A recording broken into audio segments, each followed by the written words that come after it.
Okay, this is a topic that keeps coming up the whole time, so if it's not going to be useful to you, fair enough, but just to tell you what it is, if you're trying to figure out which is going to be the best for you to run, whether it's going to be a diesel or a hybrid that you don't plug in, or a plug-in hybrid.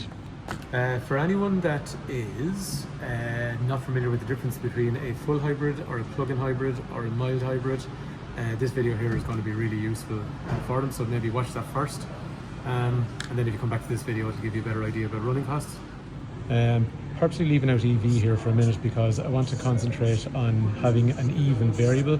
So the car that we sell the most of is Hyundai Tucson, and that comes in diesel, it comes in hybrid, it comes in plug-in hybrid. So let's say, for example, if we had a diesel, if we had a hybrid, and we had a plug-in hybrid. One thing I haven't factored in here is the cost of servicing. Cost of servicing between the diesel, the hybrid, and the plug-in hybrid, it's pretty much the same, very similar. It wouldn't be enough to make a decision on, but everyone drives differently, and people wear tires differently, all that type of stuff.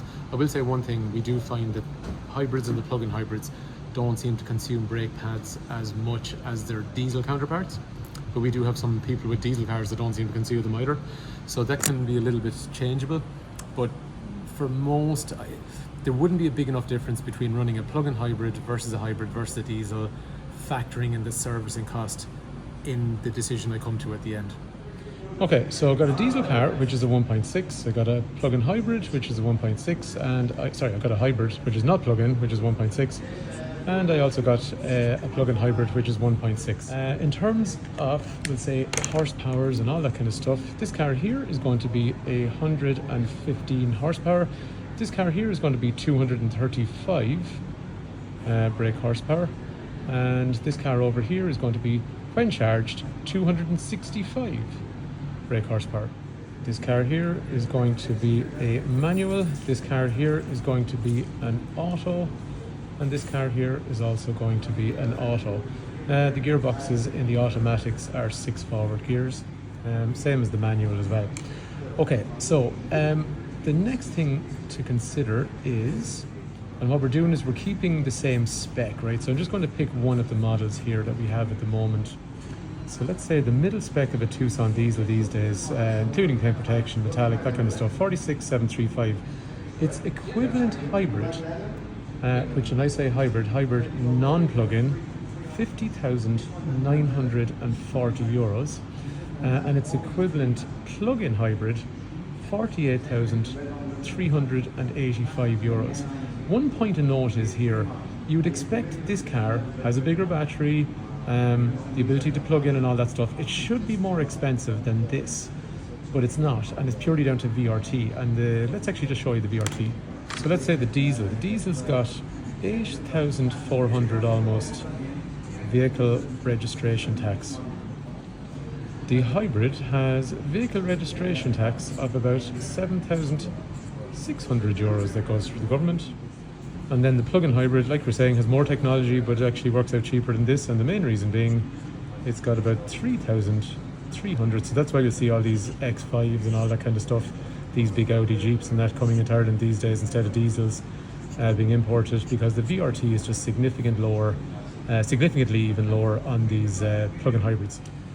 Right, so when it comes to decision making, what's the best car and stuff like that, one small little variable I do want to include here. A diesel one has a DPF, and it needs to be managed. So if you're not doing continuous motorway driving or very frequent motorway driving, the diesel is the wrong car. So you've got to be doing frequent motorway driving to keep the DPF managed on those modern diesel engines and those.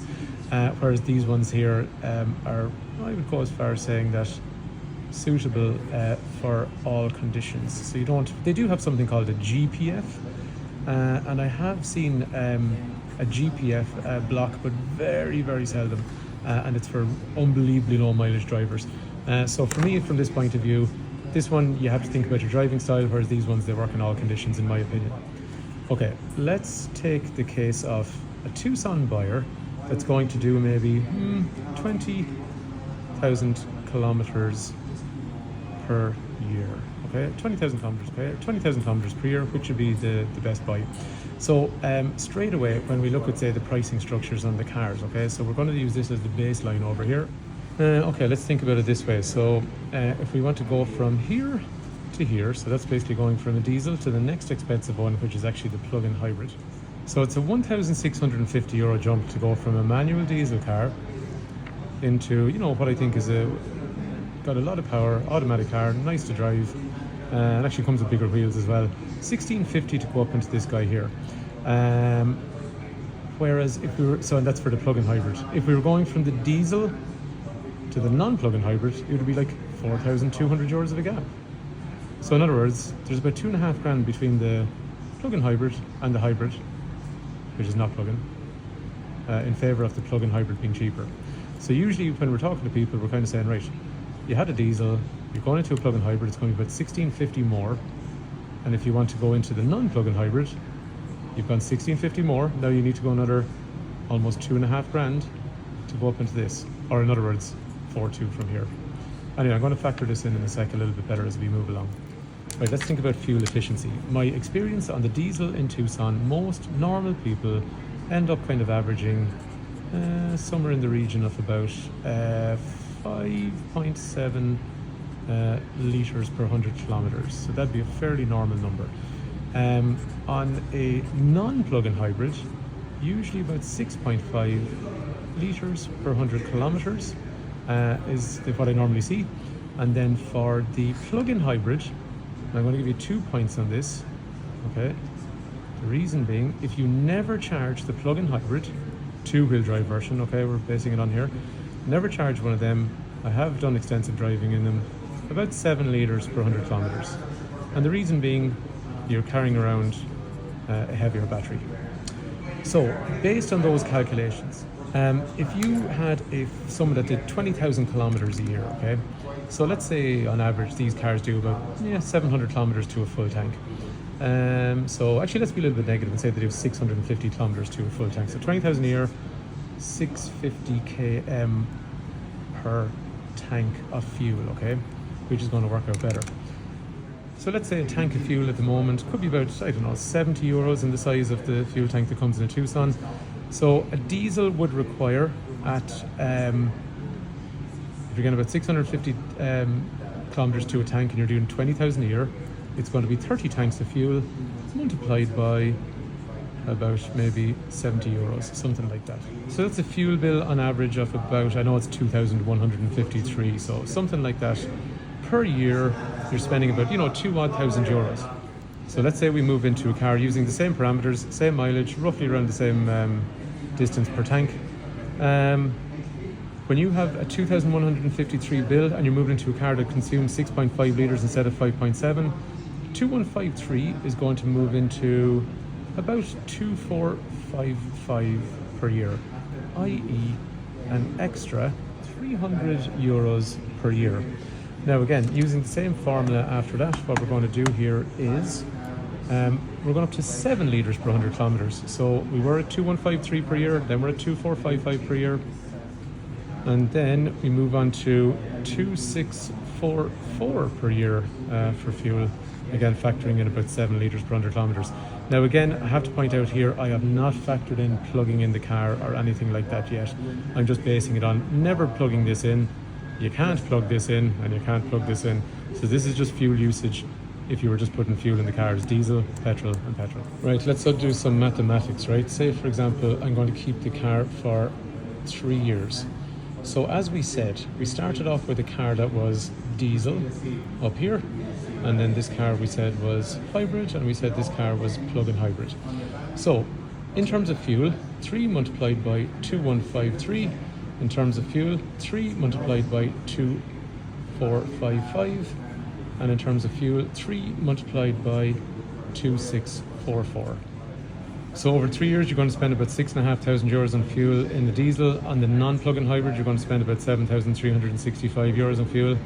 On the plug-in hybrid, you're going to spend about €7,932 on fuel. So if we only use fuel alone, we'd say, right, it's going to cost me an extra £900 a year to put fuel in the non-plug-in hybrid. It's going to cost me an extra £1,500 a year on, €906 over 3 years on fuel for the non-plug-in hybrid, and it's an extra €1,473 on fuel for the plug-in hybrid over 3 years. We also have to factor in the prices of the cars.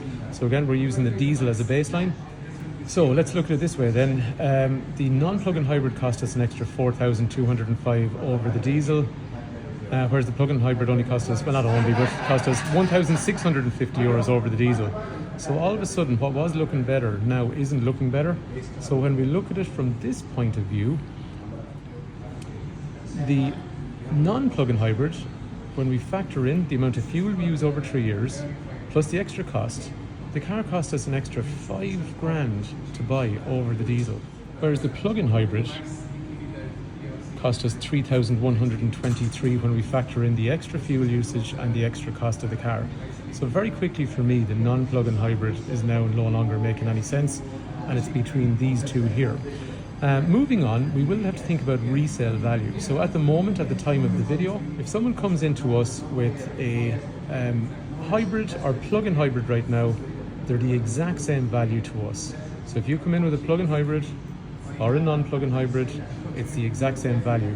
But at the time of the video, and it mightn't stay like that forever, but at the time of the video, we're offering an extra €3,000 for a hybrid over its equivalent counterpart. It was more expensive to buy, and just right now the demand is quite high on the hybrids. But actually, let's be a little bit conservative. So that's this year.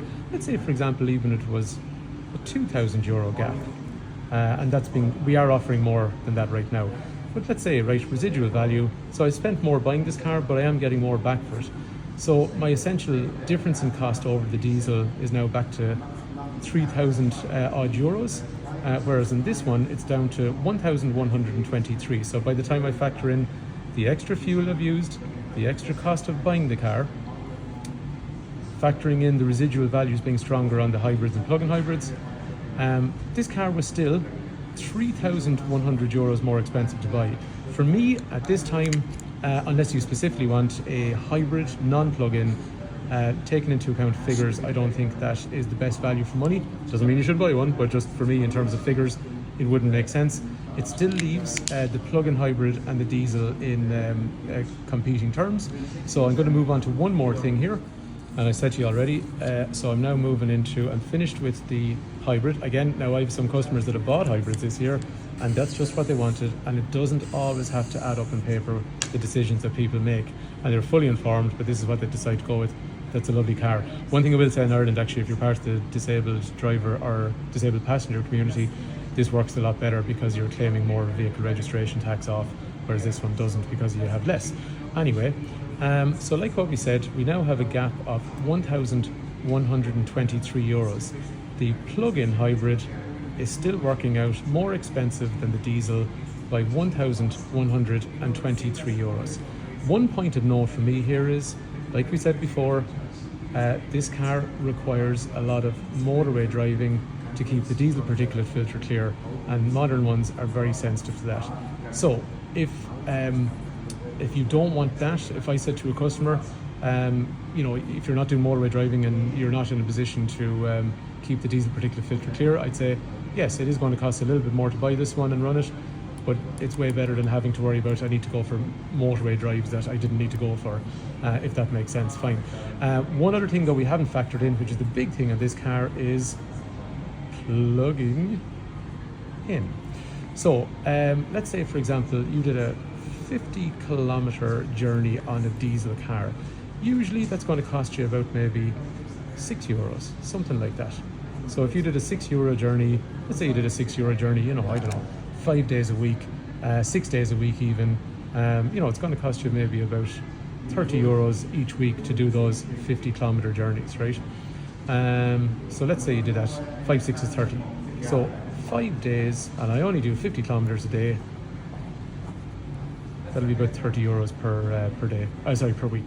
Now, let's say on a plug-in hybrid, if you had a fairly average rate of electricity these days in Ireland, it's about 30 cents, or if you got onto your manufacturer and said, right, I'm going to go for a night rate, because these cars can charge in about 2 hours.